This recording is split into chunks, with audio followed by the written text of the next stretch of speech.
안녕하십니까, 구독자 여러분. 저는 출퇴근 시간에 다른 분들의 사연을 늘 경청하고 있는 30대 남자 구독자입니다. 솔직히 말씀드리자면 남자인 제가 열혈 애청자가 된 계기가 있습니다. 사람은 누구나 다른 사람의 상황을 나와 비교하며 안도를 하거나 위로를 받곤 한다는 거 혹시 동감하시나요? 처음에 다른 분들의 사연을 귀 기울여 듣게 된 계기는 사실 저의 상처받은 마음을 위로받고 치유하기 위해서였습니다. 어쩌면 결혼이라는 건 인생사에서 가장 중요한 일이 아닌가 싶어요. 대부분은 한 번만 하는 일이기도 하고 한 번 한 이상 깨는 일이 결코 쉽지가 않죠. 부부 사이가 갈라지는 과정을 엄청 힘들고 복잡하게 만들어 놓기도 했고요. 저는 누구보다 행복하게 살고 싶었고 와이프를 사랑했으며 태어날 아이와 화목한 가정을 꾸리고 싶었던 사람입니다. 아마 대부분의 남자들이 그렇지 않을까요? 온전한 가정을 위해 애쓰지 않는 남자는 없을 겁니다. 딴 생각을 하고 사는 놈이 아니라면 말이죠. 솔직히 말씀드리면 결혼할 때 부모님들의 반대가 좀 있었습니다. 연애를 오래 한 것도 아닌데 속도 위반을 하는 바람에 갑작스레 가족들에게 결혼하겠다고 했으니 가족들이 놀란 건 말할 것도 없었고요. 특히 엄마는 제가 여자 만난 경험도 없고 공부만 한 놈이라 시간을 두고 연애를 하라는 조언을 해주셨던 분인데 느닷없이 결혼한다고 하니 더 놀라셨죠. 엄마가 네 인생 좌지우지할 생각은 없다만 그래도 결혼은 너무 이르지 않니? 너 소개받은 지 겨우 반년도 안 됐는데 결혼이라니. 네 나이 이제 33세 한창 재미나게 직장 생활하고 인생 즐길 때 아니냐. 고생해서 좋은 회사 들어갔으니 돈을 더 모으기도 해야 할 테고 꼭 급하게 결혼해야겠어? 그래. 나는 네가 결혼한다면 굳이 말릴 생각은 없다만 이렇게 갑작스럽게 결혼한다고 하니 놀랍긴 하구나. 아빠는 네가 여자를 사귀는 줄도 몰랐지 뭐냐. 일단 결혼은 마음먹은 여자라니 데려와봐. 우리도 얼굴은 봐야겠지. 조심스러워 하시고 저를 걱정하시는 부모님 앞에서 차마 제가 사고를 쳤다고 말씀드릴 수가 없었습니다. 정말 입이 떨어지지 않더군요. 그래, 그 아가씨는 뭐 하는 사람이니? 나이는 몇이고? 엄마는 그래도 제가 결혼하겠다는 사람에 대해 대략적인 걸 알고 싶어 하셔서 간단히 예비 신부에 대해 말씀드렸습니다. 나이는 28이고 저처럼 직장인이에요. 집은 우리 집에서 30분 거리로 가깝고요. 엄마도 보시면 좋아하실 거예요. 아주 예쁘고 싹싹한 친구거든요. 네가 좋아하는 사람이니 당연히 좋은 여자겠지. 그래, 일단 네 아버지 말대로 집에 데리고 와봐. 네가 갑자기 결혼시켜달라는 거 놀라긴 했다마는 순서는 지켜야지. 부모님께는 그때 임신 사실 말씀을 못 드리고 나중에 예비 신부 인사시키기 며칠 전에 솔직히 털어놓았습니다. 그때 부모님의 어처구니 없어 하시던 표정 생각하면 아직도 죄송한 마음이네요.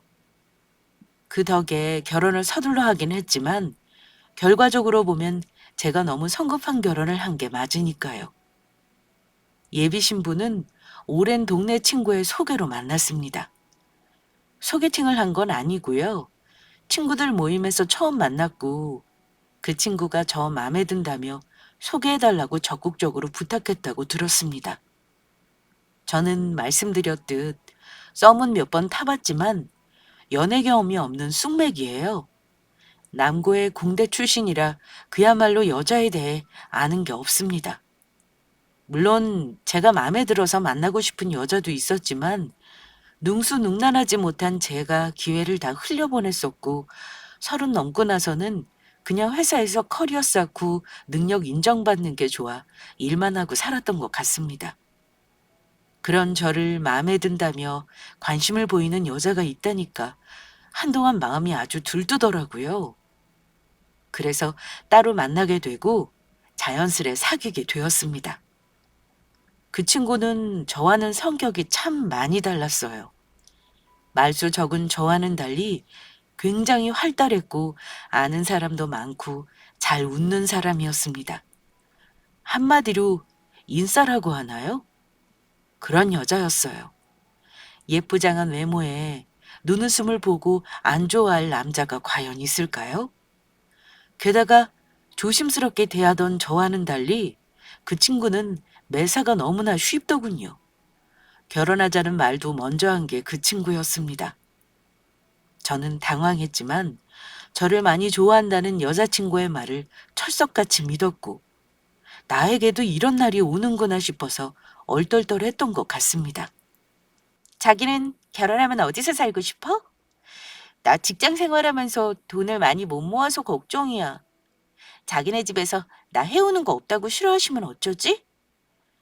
별 걱정을 다 한다. 집이라면 걱정 마. 나 5년 전에 사놓은 거 있어. 너만 좋다면 그 집에서 시작해도 돼. 돈 없는 게 무슨 걱정이야. 모자라는 건 내가 부모님 모르게 줄 테니까 걱정 마. 정말? 그럼 나 자기만 믿는다. 정말 대기업 다니는 남자친구 있으니까 좋긴 좋네. 그럼 나중에 나 결혼하면 일 안 하고 집에서 살림만 해도 돼? 뭐 네가 원한다면 그래도 괜찮아. 직장은 언제든지 공부해서 잡을 수 있는 거니까. 저는 대학을 졸업하자마자 바로 지금 회사에 입사해서 꽤나 빨리 집도 마련해 놓았고 월급도 상여금 포함하면 실수령액으로 800만 원 남짓을 받습니다. 굳이 아내가 일을 안 한다고 해도 먹고 사는데 전혀 문제는 없었어요. 내가 누군가를 만나 연애를 한다는 것도 신기한데 결혼하자는 말까지 듣고 미래를 계획한다는 게 설레고 좋았습니다. 만난 지 2달 만에 결혼을 의논하면서 저는 여자친구에게 통장 잔고부터 주식 계좌, 집 등기 권리증까지 제 전 재산을 공유하게 되었습니다. 1억 원이 넘는 계좌 잔액과 수천만 원의 주식 계좌를 보고 여자친구는 놀라는 눈치였습니다. 그리고는 하는 말이 와, 자기 정말 대단하다. 아무리 대기업 다닌다지만 직장 생활 몇 년 했다고 이렇게나 돈을 모은 거야? 나 자신이 부끄러워지네. 안 되겠다. 나도 이번 달부터 월급 받는 거 무조건 다 모을래. 너무 무리하지 말고 모아. 월급 다 저금하면 너는 뭘로 쓰려고 그래? 돈 걱정은 하지 말고 그냥 할 수 있는 만큼 모아.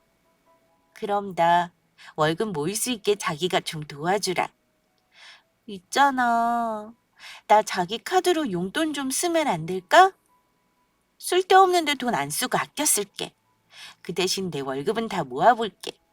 1년만 모아도 목돈 될 거니까 그걸로 결혼 자금하면 내 마음이 편할 것 같아.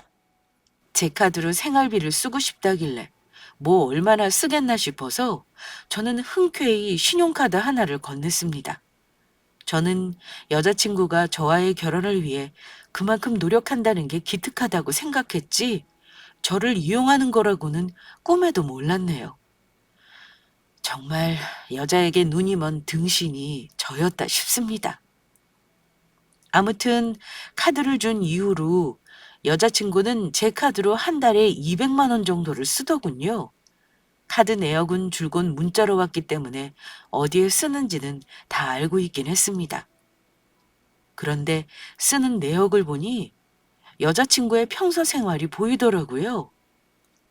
여자친구는 생활이 단조롭고 규칙적이던 저와는 달리 늘 공사다망하고 바빴습니다. 간혹 연락이 두절되는 일도 있었고요. 다른 건 상관없었지만 간혹 밤늦게나 새벽까지 연락이 두절되는 일이 있을 때는 도무지 이해가 가지 않았습니다. 그래서 싸우는 일이 종종 있기도 했어요. 왜냐면 저는 연락이 끊기는 일은 없어야 한다고 생각하는 사람입니다. 이건 간섭과는 다른 문제입니다. 결혼하기로 한 사람이 친구들을 만나는 약속이 있다고 해놓고 새벽까지 연락이 두절되는 일이 잦다면 당연히 문제가 있는 거라 생각합니다. 하지만 여자친구는 그런 걸 대수롭지 않게 생각했고 매번 놀다가 연락을 못했다면서 대충 넘어가곤 했습니다. 저는 아무리 결혼할 사람이라도 결혼할 사람의 일상생활을 통제하고 싶은 마음은 없었습니다. 하지만 간혹 너무한다 싶을 때는 어쩔 수 없이 제가 신경 쓰이는 부분을 말할 수밖에 없었고, 그럴 때면 꼭 싸움이 되곤 했습니다. 둘 다 성격이 워낙 다르니 웬만한 건 이해했지만 유독 그 문제만큼은 넘어가 주는 게 쉽지 않았습니다. 아무리 서로 좋아도 100%다 맞는 관계는 물론 없다는 거 저도 잘 압니다. 그래서 이런저런 다툼이 있어도 대부분 제가 이해해주고 넘어갔다고 생각합니다. 그러다가 만난 지 6개월 때쯤인가? 아직 양가에 인사도 드리지 않았는데 둘 사이에 나름 큰일이 생기고 말았습니다. 여자친구가 사색이 되어서는 저에게 큰일이 났다길래 만났는데요. 대뜸 하는 말이 아기를 가진 것 같다고 하더군요. 자기야, 나도 설마 했는데 아무래도 나 임신한 것 같아. 어쩌지? 결혼은 당연히 자기랑 할 거긴 한데 갑자기 이런 일이 생기니까 너무 당황스럽다. 뭐? 아기? 확실한 거야? 당황스럽긴 뭐가 당황스러워. 그럼 빨리 결혼하면 되는 거잖아. 내가 책임질 테니까 걱정하지 마. 어차피 하는 결혼 조금 빨리 진다고 뭐가 문제겠어? 근데 정말 임신한 거 맞아? 지금 어느 정도 된 건데? 글쎄, 병원 가봐야겠지만 한 5주 정도 된 것 같아. 같이 병원 가서 확인해 보자. 너무 당황할 거 없어. 조금 빨리 가졌다고 생각하면 되지. 나는 기쁘고 좋은 걸 조만간에 부모님께 말씀드려야겠다. 자기네 부모님이 나 되바라줬다고 오해하시면 어쩌지? 나 너무 걱정돼. 우리 부모님 정말 좋은 분들이셔. 그런 걱정하지 마. 아마 엄청 좋아하실걸? 저는 당황스러웠지만 또 한편으로는 신기하고 기뻤습니다. 저는 결혼식이라는 절차가 없어도 언제든지 같이 살 준비가 되어 있었고요. 다만 부모님께 말씀드리는 게 생각보다 입이 안 떨어지는 일이긴 했습니다. 여자친구 안심시키느라 한 말이지만 사실 어느 집에서 아들이 속도 위반해서 결혼하겠다고 하면 그래 좋다 하시겠어요? 겨우 부모님께 결혼하겠다고 선포하긴 했습니다. 그런데 차마 속도 위반 사실을 처음부터 말씀드리지는 못했네요.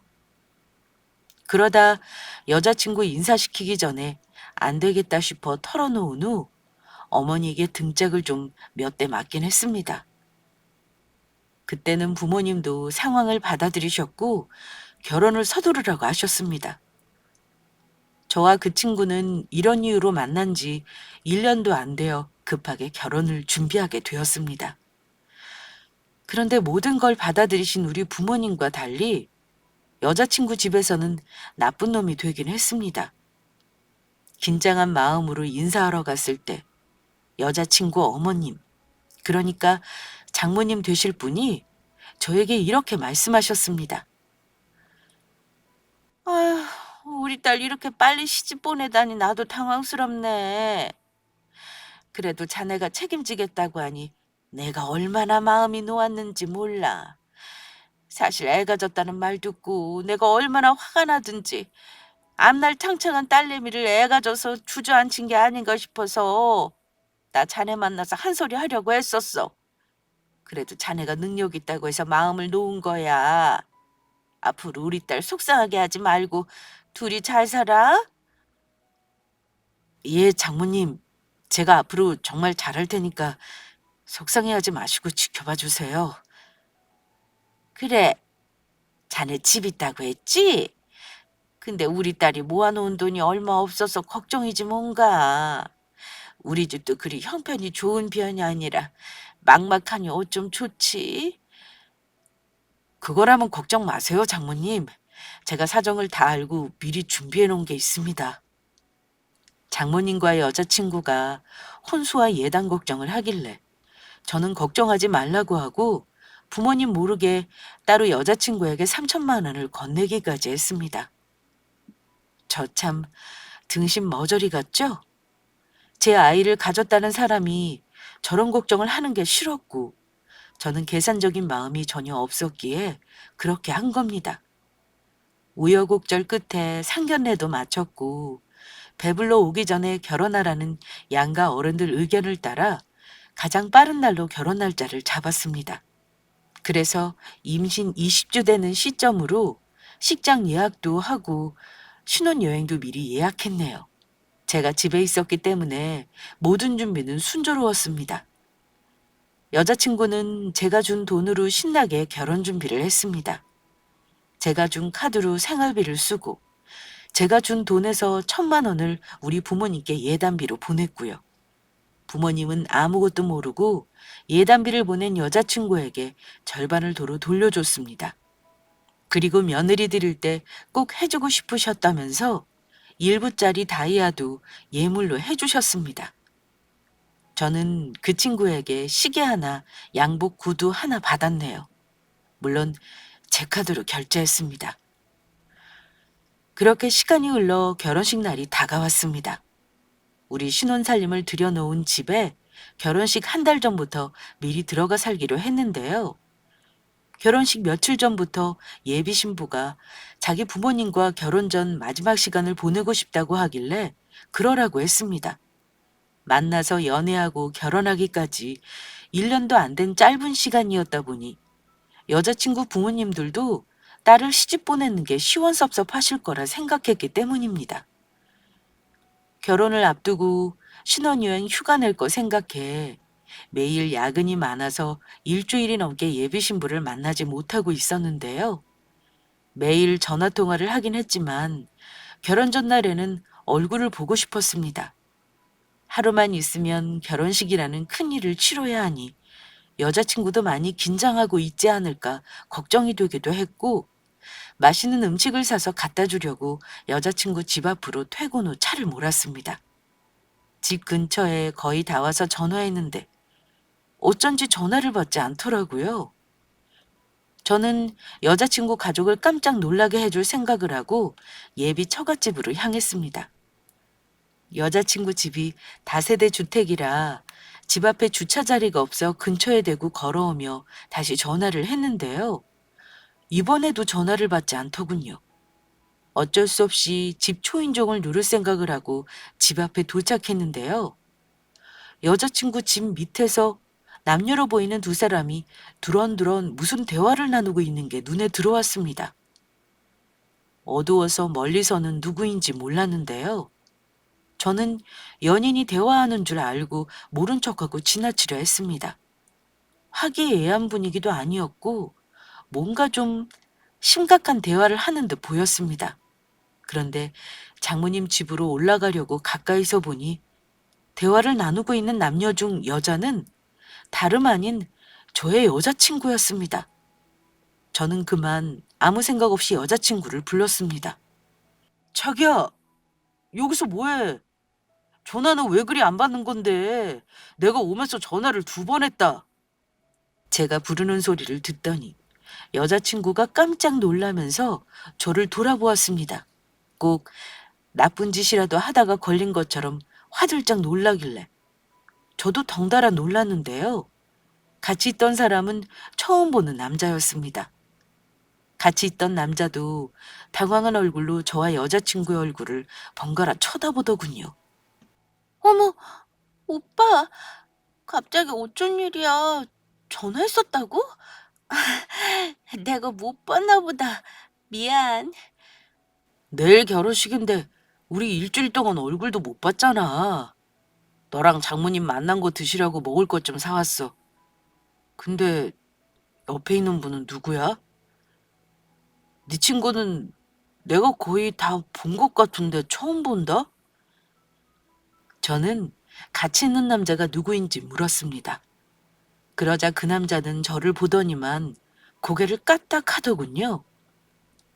그건 인사도 아니고 뭣도 아닌데 말입니다. 워낙 친한 사람도 많고 이성 친구도 많은 예비 신부라지만 거의 제가 모르는 사람은 없는데 처음 본 남자였기 때문에 의아하다는 생각이 들었습니다. 게다가 이런 늦은 시간에 집 밑에서 굳이 대화를 하고 있는 것도 뭔가 자연스러운 상황은 아니었으니까요. 누구냐고 묻는 저를 보더니 살짝 둥근히 흔들리며 한다는 말이 아, 여기 이 친구는 오빠가 처음 봤지? 나랑 유치원 때부터 동네 같이 살던 소꿉친구야. 오빠는 아마 모를 거야. 우리도 오늘 되게 오랜만에 본 거거든? 인사해, 동호야. 여기는 나랑 결혼할 사람이야. 너도 궁금하다며, 나랑 결혼할 사람.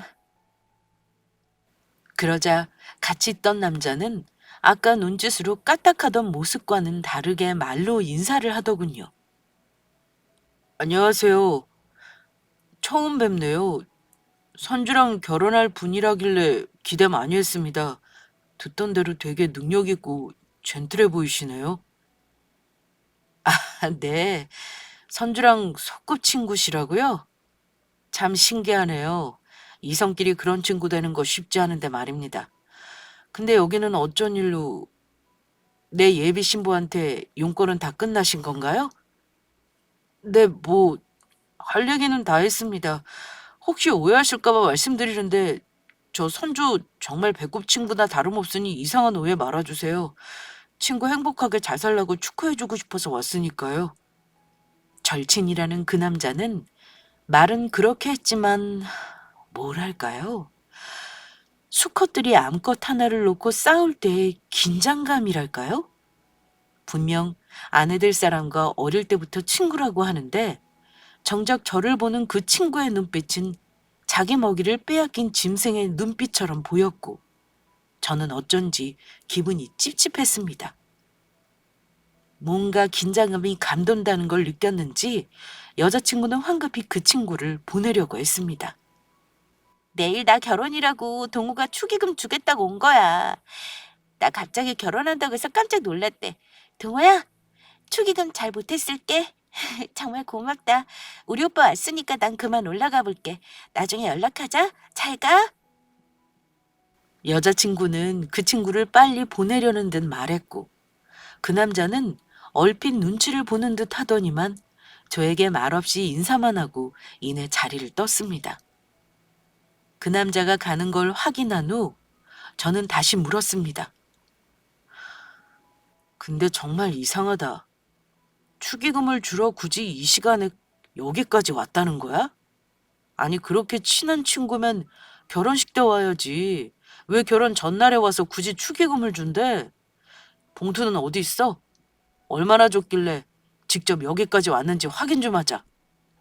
그런데 저의 말에 여자친구는 굉장히 당황하면서 할 말을 잊은 듯 어버버거리는가 싶더니만 이렇게 대답했습니다. 아니, 봉투를 준 건 아니고 계좌이체 해줬어. 결혼식 날 자기는 못 올 것 같다면서 직접 얼굴 보고 축하 인사 해주려고 온 거야. 오빠가 혹시 이성 친구 친하게 지내는 거 싫다고 할까 봐 얘기 안 한 거니까 오해하지 마. 아까는 축의금 주러 왔다면서 봉투로 준 것도 아니고 계좌이체를 해? 그것도 웃긴다. 근데 친구라면서 그렇게 심각한 분위기로 얘기를 하고 있었던 거야? 혹시 무슨 얘기하고 있었는지 물어봐도 될까? 그러자 갑자기 여자친구는 저에게 버럭 신경질을 내더군요. 내가 친구랑 대화 내용까지 오빠한테 시시콜콜 다 보고해야 해? 이렇게까지 말했으면 됐지. 사람이 왜 이리 쫌스럽게 굴어? 내 친구들 만나서 늦게까지 노는 것도 싫어하더니만 별것도 아닌 걸로 1억이야? 내일이 결혼식인데 싸우자는 거냐고. 왜 임산부한테 스트레스를 주고 그래? 그래, 알았어. 더는 얘기 안 할게. 일단 올라가자. 맛있는 거 사왔는데 다 식겠다. 결혼 전날이니만큼 쓸데없는 걸로 오해하고 싸우고 싶지 않았던 저는 일단 어색했던 상황을 마무리했습니다. 저의 아내가 될 사람의 남사친이라. 요즘은 남사친, 여사친 많이들 있다고 하는데 이성과 친구로 허물없이 지내본 경험이 없는 저에게는 솔직히 아내가 친하게 지냈다는 그 남자가 자꾸 마음에 걸리더라고요. 결혼식은 다음날 별일 없이 치렀고 신혼여행도 일주일간 잘 다녀왔습니다. 아내가 배부르기 전이라 결혼식에 온 하객들은 우리가 속도 위반해서 결혼하는 줄도 몰랐을 겁니다. 가까운 친구들 외에는 알리지 않았으니까요. 그런데 신혼여행 하는 동안 아내는 자꾸만 핸드폰에 신경을 쓰고 누군가와 그렇게 문자를 자주 주고받고 하는 겁니다. 원래 SNS도 하는 사람이고 친구가 워낙 많이 늘 핸드폰을 손에 붙들고 있는 사람이긴 합니다. 왠지 아내가 제 눈치를 보고 있다는 느낌을 받았습니다. 그 느낌은 신혼여행을 다녀한 이후에도 종종 이어졌습니다. 그렇게 지내기를 몇 달째 아내는 배가 점점 불러오기 시작했습니다. 아내가 힘들다고 죽는 소리를 하길래 직장도 관두라고 했고 집에서 편히 쉬고 있었습니다. 그러다가 제가 아내에게 사람을 붙여봐야겠다고 결심한 계기가 한 번 있었습니다. 퇴근해서 집에 막 들어왔는데 거실에 있는 아내는 제가 집에 들어온 줄도 모르고 누군가와 언성을 높여가며 전화 통화하는 걸 듣고 아내가 나에게 감추고 있는 게 뭔가 있구나 하는 걸 눈치챘습니다. 나도 일이 이렇게 될 줄 알았냐? 그러니까 왜 하필 그날 나랑 만나가지고 일을 복잡하게 만드냐고. 나도 골치 아파 죽겠어. 내가 연락할 때 빼고는 가급적 전화하는 거 자제해줘. 부탁할게. 거기까지 들었는데 아내는 집에 들어온 저를 보더니만 소스라치게 놀라며 전화를 끊어버리더군요. 저는 그런 아내를 보고 모른 척 했습니다만 그날 밤 복잡한 마음에 잠을 이루지 못했습니다. 아내의 석연찮은 모습을 보는데 참 어이없게도 결혼 전날 마주쳤던 아내의 어릴 적 친구가 머릿속을 스치더군요. 이상한 일이죠? 결국 저는 고민 끝에 심부름센터를 통해 아내에게 사람을 붙였습니다. 아내를 못 믿고 의심한다고 저를 욕하실 수도 있어요. 하지만 밑도 끝도 없이 의심의 싹을 키우느니 아내가 숨기는 게 없다는 걸 확실하게 아는 게 앞으로의 결혼 생활을 위해 중요하다고 생각했습니다. 사람을 붙인 지 겨우 2주 만에 저는 아내가 감추고 있던 놀라운 사생활을 알게 되었습니다. 아내는 직장을 그만두고 나서 집에 있는 게 좋다고 했지만 집에만 있는 사람이 아니었습니다. 흥신소 직원이 저에게 몇 가지 사진과 증거물을 보여주며 이런 말을 하더군요. 이런 말 참 조심스럽긴 합니다만 아내 되시는 분 말이죠? 지금 임신 중이시죠? 근데 혹시 결혼 전에 아내분이 만나는 사람이 없었던 게 확실한가요? 제 생각에는 남편분이 아내분에 대해 모르시는 게 많은 것 같네요. 이거 한번 보시겠어요? 이런 말을 하며 건네받은 사진에는 놀랍게도 아내가 남자와 산부인과로 들어가는 모습과 함께 손을 잡고 나오는 모습이 찍혀 있었습니다. 얼마 전 정기검진 때 혼자 갈 수 있다고 했는데 아내는 혼자 간 게 아니라 남자와 갔던 겁니다.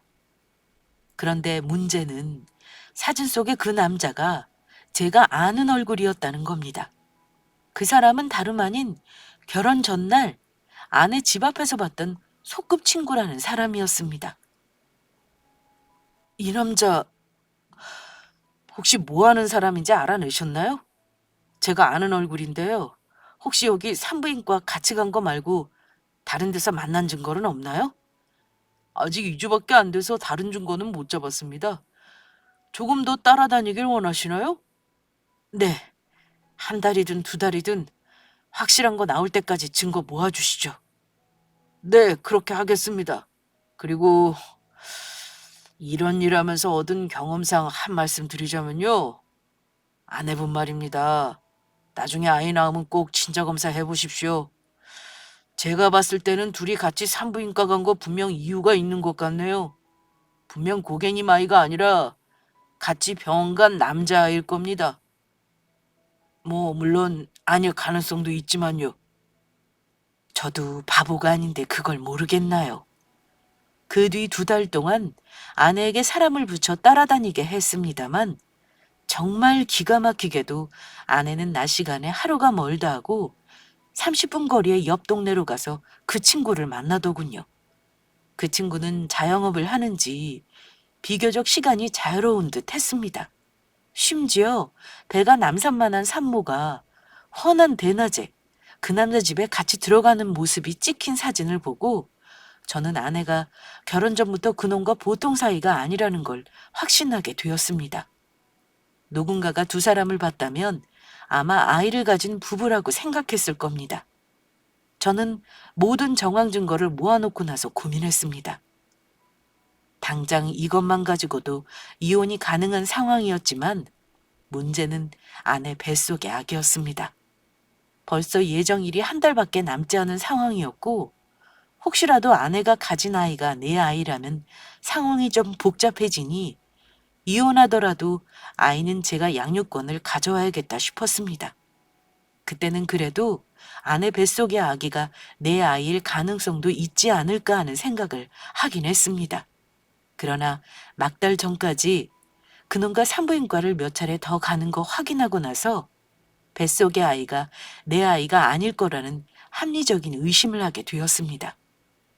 누군가는 아내가 임신한 기간 동안 태어날 아기를 기다리면서 설레기도 하고 기쁘다고 하는데 저는 그야말로 지옥의 시간이었습니다.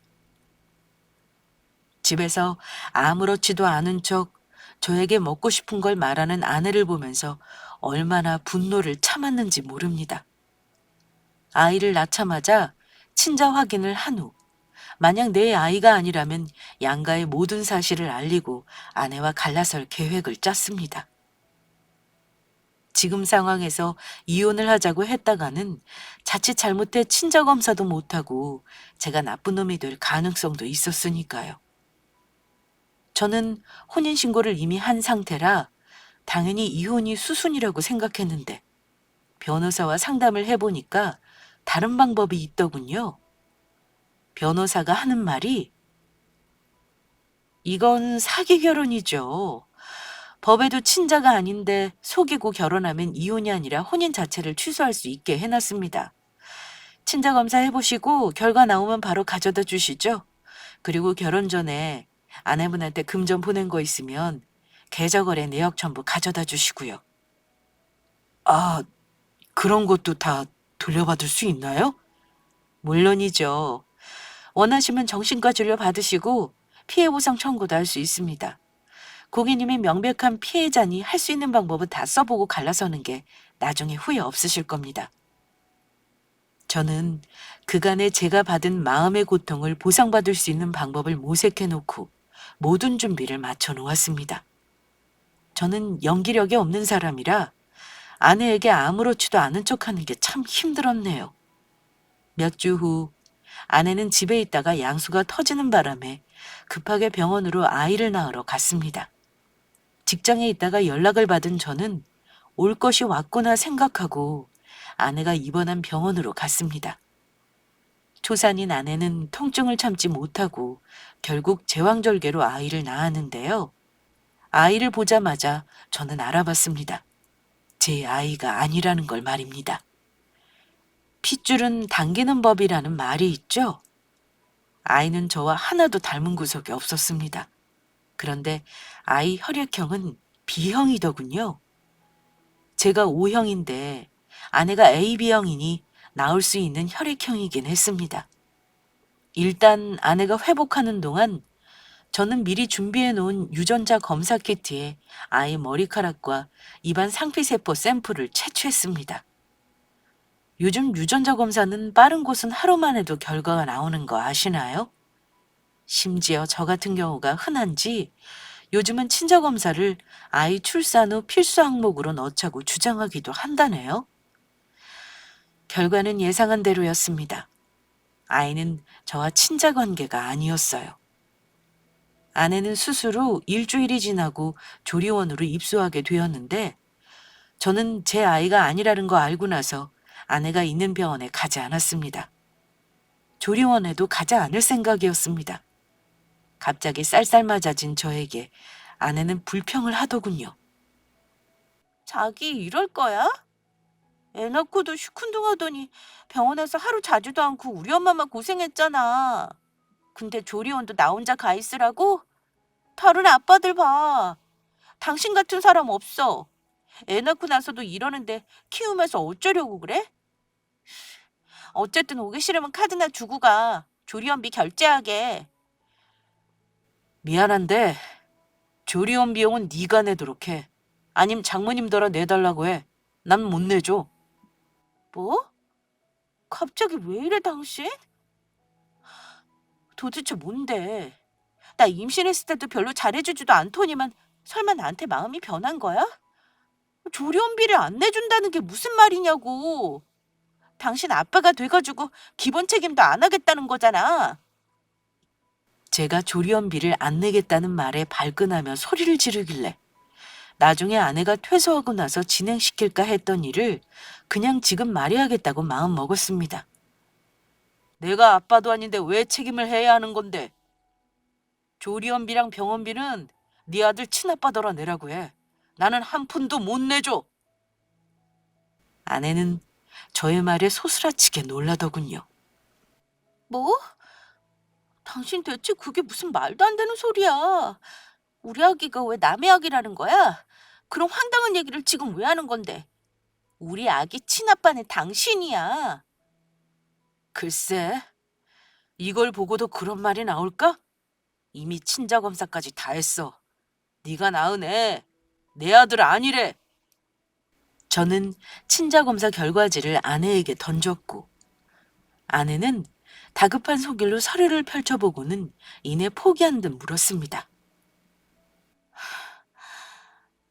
대체 언제부터야? 당신 언제부터 알고 이런 거 준비한 거냐고. 그럼 나 배불렀을 때부터 다 알고 있었다는 거야? 그래. 언제부터인지가 뭐가 중요해? 중요한 건 네가 나를 결혼 전부터 속였다는 거야. 나는 그래도 이 아이가 내 아이라면 당신 용서할 생각도 했어. 그런데 당신은 배부른 상태에서도 딴 놈을 만났더라? 그것도 나한테 어릴 때부터 친구라는 놈을 말이야. 소꿉 친구 좋아하네. 당신은 결혼 전에 나를 만나면서도 그 놈이랑 만나고 다닌 거잖아. 세상에 당신 같은 여자를 이해하는 남자는 없어. 아이도 내 아이가 아닌데 내가 당신이랑 정상적인 결혼 생활을 할 수 있을 거라 생각해? 당신 몸조리하고 우리 집에 올 생각하지 마. 짐 정리해서 당신 친족으로 보낼 거니까 그런 줄 알고 그동안 내 돈 쓴 거 돌려줄 준비나 해놔. 알겠니? 아직 몸조리 중인 사람에게 너무한 거 아니냐 생각하실 수도 있습니다.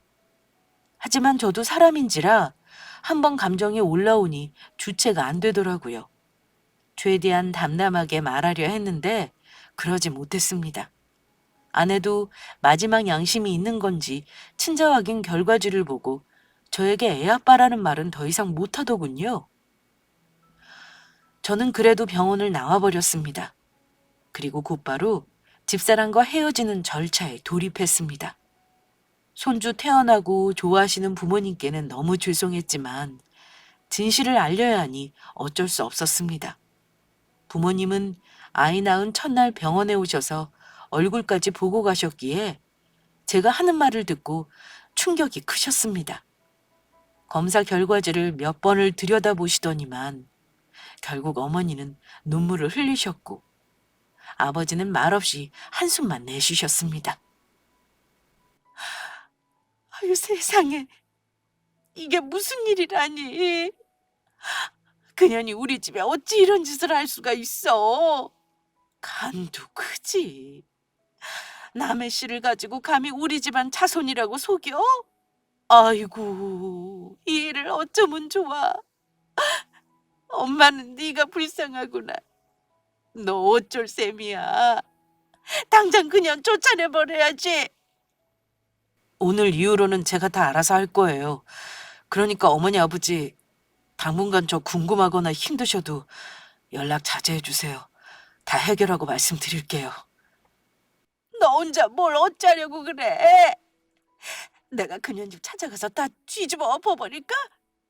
그동안 속은 거 생각하면 이렇게 가만히 있으면 안 되는 거 아니냐, 어? 어머니 마음 이해해요. 어쨌든 제가 했던 선택 바로잡으려고 하는 거니까 저 믿고 그냥 놔두세요. 부탁드려요, 어머니. 예상대로 부모님은 너무나 마음 아파하셨습니다. 당장 처가로 쳐들어가서 뒤집어 엎는다고 하셨지만 그게 해결 방법은 아니니까요. 화풀이는 되겠지만 고작 그런 걸로 에너지를 낭비하고 싶지 않았습니다. 부모님께는 이혼이 아닌 혼인 취소 소송을 진행할 예정이라고 말씀을 드리고 집으로 돌아왔습니다. 그날 이후 장모님이 저에게 계속 전화를 하시더군요. 전화를 피하는 것도 능사는 아니라고 생각해 전화를 받았더니만 장모님이 그러시더라고요. 내가 우리 딸한테 얘기는 전에 들었네. 근데 자네 그 검사 확실한 건가? 나는 도저히 믿을 수가 없어. 혹시 검사 결과가 잘못될 수도 있는 거잖아. 다시 한번 검사해볼 생각 없을까? 내가 볼 땐 손주 녀석이 자네를 아주 쏙 빼닮았던데. 대체 이게 무슨 날벼락인지. 한 번만 더 해도 결과가 똑같으면 내가 인정하고 물러설 테니 내 말대로 한 번만 더 해보게, 응? 장모님, 검사 결과는 100% 정확해요. 정 미심쩍으시면 제가 샘플 드릴 테니 다시 의뢰해 보시던가요. 소용없는 짓인 거 아시면서 그러세요. 당사자가 진실을 아는 거 아닙니까? 장모님 딸이 시인했어요. 더 할 말이 뭐 있겠습니까? 저 곧바로 소송 시작할 거니 그 사람 짐 일주일 내로 전부 챙겨가세요. 아이고 정서방, 뭐라 할 말이 없다만 그럼 우리 딸이랑 이혼할 생각인 건가? 그럼 우리 딸 먹고 살 방도는 가진 재산 나눠서 보전해 줄 생각이냐 그 말이야. 장모님, 참 대단하십니다. 이 상황에서 딸 먹고 살 걱정을 하시다니요. 이혼이라니 당치 않죠. 애초에 사기 결혼인데 이혼을 왜 합니까? 저 사기 결혼으로 고소하고 싶은 거 봐주는 대신 혼인 취소 소송하고 위자료까지 전부 받아낼 겁니다. 결혼 준비하면서 제가 준 돈이랑 카드 쓴 거 전부 물어낼 고민이나 하세요. 뭐야? 정서방, 우리 영변 뻔히 알면서 어찌 그런 말을 해. 내가 우리 딸 조용히 데리고 살 테니까 제발 그러지 말아주게, 응? 제가 돈 얘기를 하니 설설 기면서 친정검사 다시 하자는 말은 안 하더군요. 돈 내라는 말이 무서웠나 봅니다. 모든 거 다 인정하고 조용히 살 테니 위자료나 돈 토해놓으라는 소리만 하지 말라고 하길래 사람 가슴에 대못 박은 것만 잘못이 아닙니다. 이건 범죄라고요. 아무튼 저는 더 이상 할 말 없습니다. 혼인 취소는 제가 알아서 진행할 거니까 다시는 저에게 연락하지 마세요. 이렇게 말하고 끊어버렸습니다. 소송을 진행하는 동안 아내는 조리원을 퇴소해 자기 엄마 집으로 들어갔습니다. 아이의 친아빠와 연락을 했든 말든 이제는 중요하지 않았고요. 빨리 아내와의 인연을 끝내고 싶었습니다. 그나마 아내는 아이가 내 친자가 아니라는 게 얼마나 할 말이 없는 이유인가를 잘 알고 있더군요. 저에게 찍소리 못하고 마음대로 하라면서도 위자료를 깎아달라는 구차한 요구를 했습니다. 하지만 저는 그럴 생각이 전혀 없었습니다. 몇 달 후 조정기일에 아내는 출석하지 않았고 판사님은 아내의 불출석을 확인 후 잘못을 인정하는 것으로 보고 다음 기일에 판결을 선고하겠다고 했습니다. 웃긴 건 아내는 그 와중에 답변서를 내긴 했더군요. 어처구니 없게도 결혼 전 아이 친부를 만난 건 사실이지만 결국 뱃속의 아이가 그 사람 아이인 건 몰랐다고 주장했습니다. 일부러 거짓말한 게 아니라면서요. 하지만 얼마 후 재판 결과는 저의 승소로 끝났습니다. 아무리 아내가 일부러 속이려는 의도가 없었다고 한들 임신한 아이가 남편의 친자가 아니라는 건 본인 스스로가 가장 잘 인지하고 있었을 것이며, 이는 혼인 생활 신뢰에 악영향을 준 게 분명하다고 판결문에 명시했고 혼인 취소를 인정했습니다. 가정법원에서는 아내가 저에게 3천만 원을 지급하라는 판결을 내렸습니다. 소송이라는 거 생각보다 긴 시간이 걸리는 일이었지만, 이혼이라는 오점 없이 아예 혼인 관계가 없었던 것으로 저의 가족관계 등록부를 정리할 수 있었네요. 그렇게 전 아내와의 악연을 마무리한 저는 지금 연봉 1억을 달성했고 열심히 회사에서 능력 발휘를 하고 삽니다. 주변의 친한 사람들에게 저의 사정을 말했는데요.